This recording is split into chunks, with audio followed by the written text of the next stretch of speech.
Hey guys, I know I said I probably wouldn't record anymore today, but I just got through with Trader Joe's and I have a long trip ahead of me back home because I was way out in Clovis when I decided, hey, I don't think I'm going to work anymore today. And traffic is bad. The rain was coming down kind of hard. I actually sat in Trader Joe's parking lot just for a couple minutes because it was hailing like big time. And I'm not afraid to walk through the water, but hail can fucking hurt if you let it. Anyway, so I went in and got my carnivore shit. I got my wife some pita chips. Got my goat milk. Man, walking through there, you know what they have in there today? Peroni.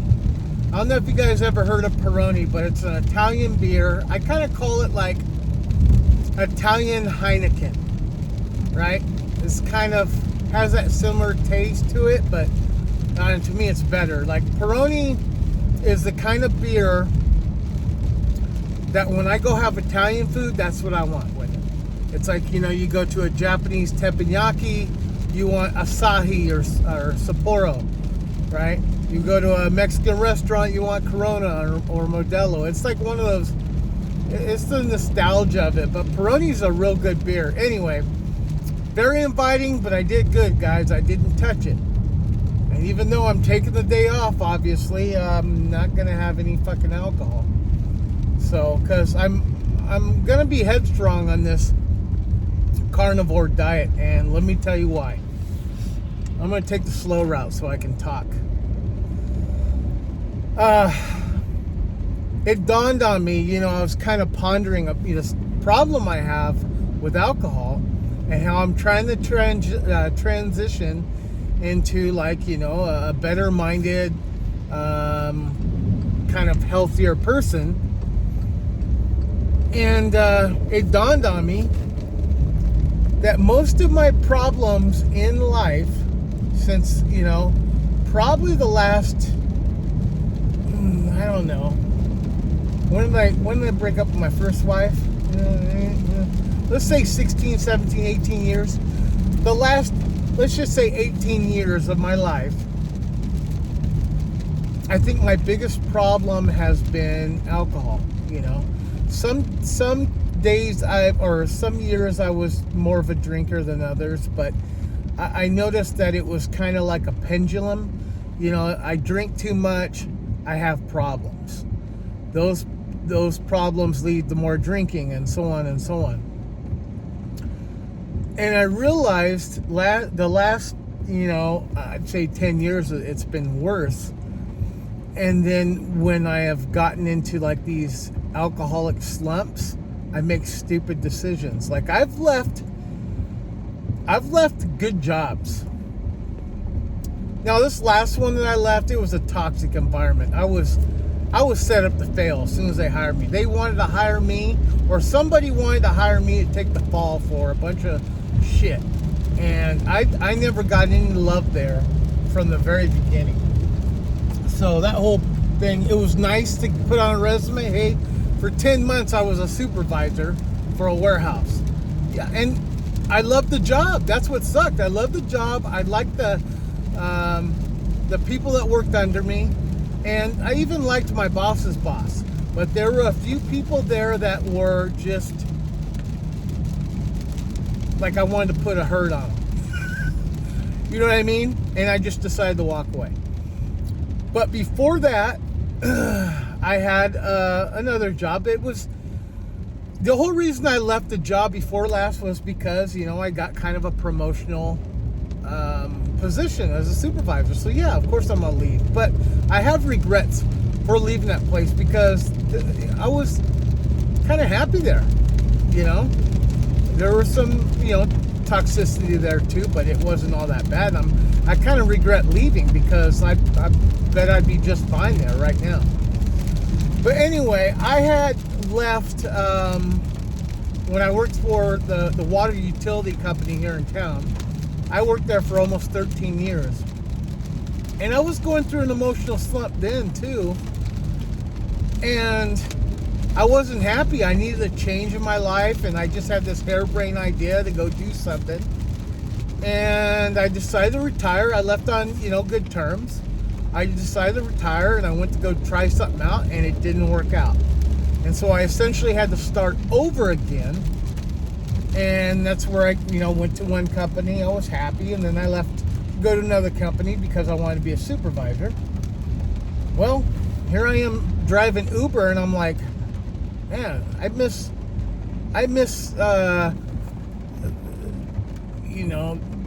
the jobs that I left. And I left on good accord, right? It's like good terms. It wasn't like I only upped and quit this last job. That's, But anyway, but it dawned on me today. I was like, wow, I was going through bouts of heavy alcohol consumption during the tough times where I felt like I need to change. I need to do something else. Not thinking that, hey, maybe I should stop drinking. Hey, maybe I should start eating better and taking care of myself. Maybe I'd think better, right? So I think these decisions and leaving these places was because of my alcohol-infused thought process. Does that make sense? Ultimately, I fucked up. I fucked up because I was abusing a substance that's readily available. It's all around you all the time. And don't get me wrong, it's like if you were just to have a beer with dinner, fine. Or you go out with friends, you want to have a few, you want to get, toasted once a month, every other month, or on special occasions, there's nothing wrong with it. But I was getting to points where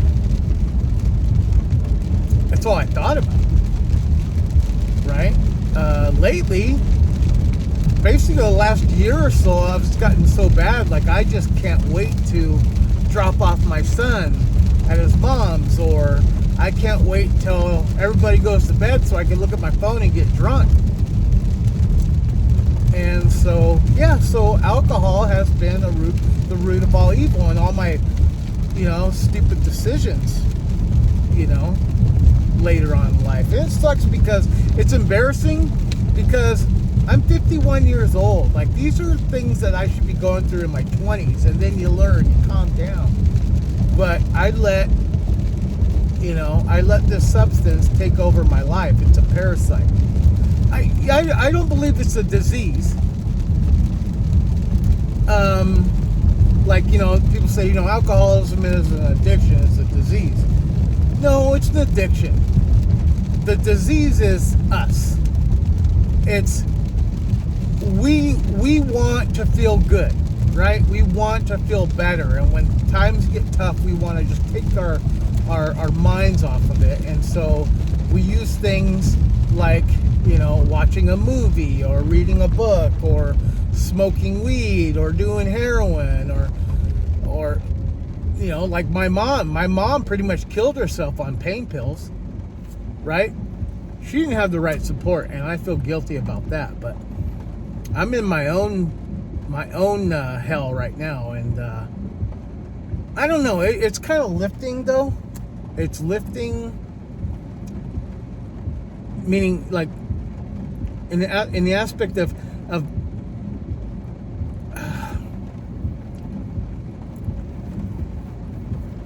my hopes. I'm finding it hard to find the words, but it's like that when it dawned on me, the second it dawned on me, like, hey, alcohol put me in that state of mind to make that decision that I don't want to work here anymore, I'm leaving. And I had to start over. Here I am, I'm applying for jobs.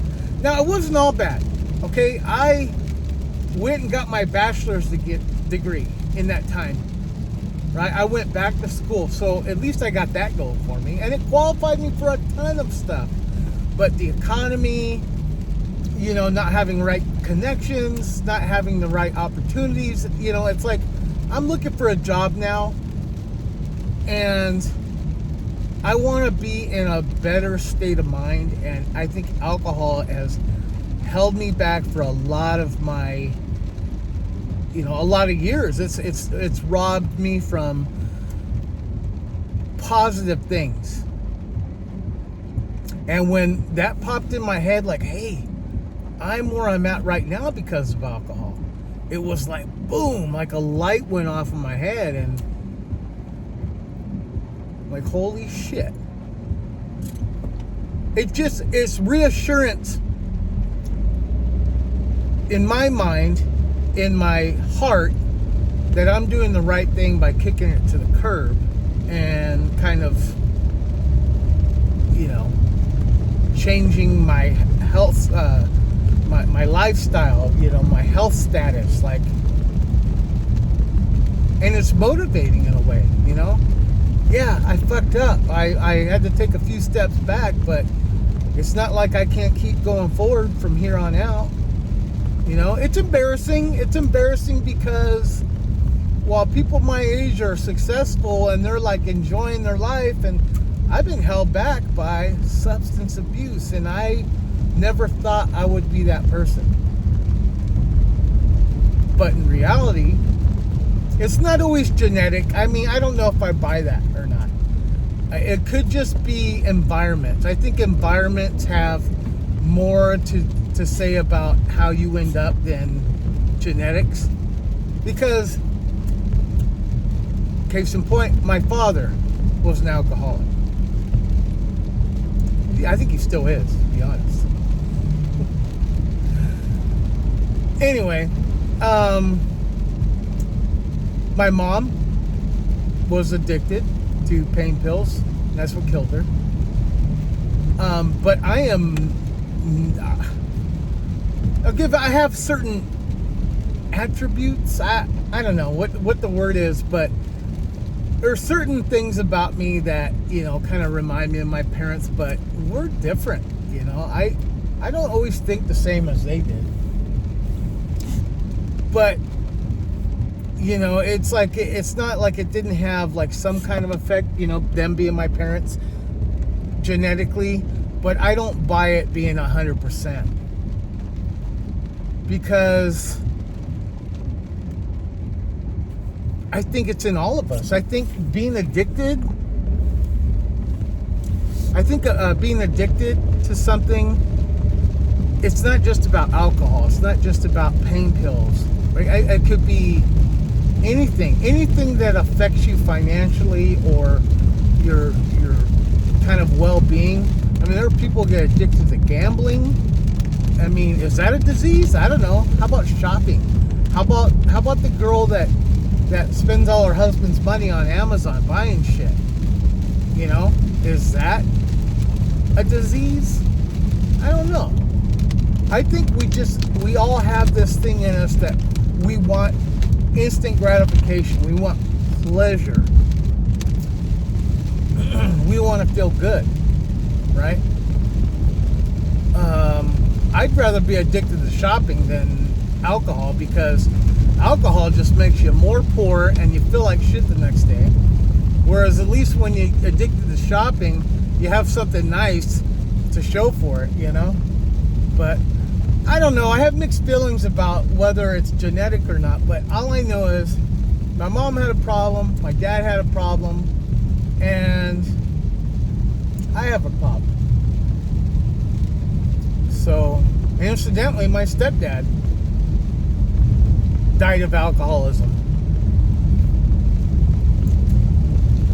Yeah, my mom had a thing for alcoholics, I guess. Anyway, and now I am. But I think the first step in the right direction is realization, right? And I realize I have a problem. I've already established that. But another part of that is I have the realization that it's been with me for a while, and it's affected me for a while, and it's robbed me of good times, good things. And so now it's like, all right, let's pick up the fucking pieces and let's do the right thing. Let's stop and kind of reevaluate. That's what I'm doing now. And like start doing positive things. Health. Trying to find a new job. Being productive. Talking about it. I'd rather do this than therapy any day of the week. This is therapy to me. If I want to talk to a stranger, I'd rather just record it and put it on YouTube for the world to see. Because there are other people that have the same problems as me. And I don't have any shame in it. Because, in fact, anybody that would chastise me or make fun of this whole thing, they're fucking hypocrites. Because I know they got problems too. They're just too much, too cowardice to share it with the world. I got faults. I'm a human. I've made mistakes. I'm a human. But you know what takes real strength? Realizing you have a problem and trying to go in the right direction, because even minimal success, and there was a teacher that said this to me once, I didn't understand at the time. Minimal success is success nonetheless. See what I mean? Like, I think what he's trying to say is like, as long as you're going in the right direction, you're trying, and there's no shame in that. Yeah, you're going to knock down your ass probably 1,000,000 times over if you're a fuck up like me, which I am. But, you know, I'm pretty proud of the fact that I have accomplished things. Like, I've written 4 stories and published them. I have an associate's degree. I have a bachelor's degree. It's like, you know, that shit wasn't easy. A lot of people get it, but, you know, there are a lot of people that don't. And I've failed a lot in life. So I'm still going, right? So all you naysayers, fuck you and your problems. I'm trying to fix mine. So anyway, I'm almost home. Thanks for listening.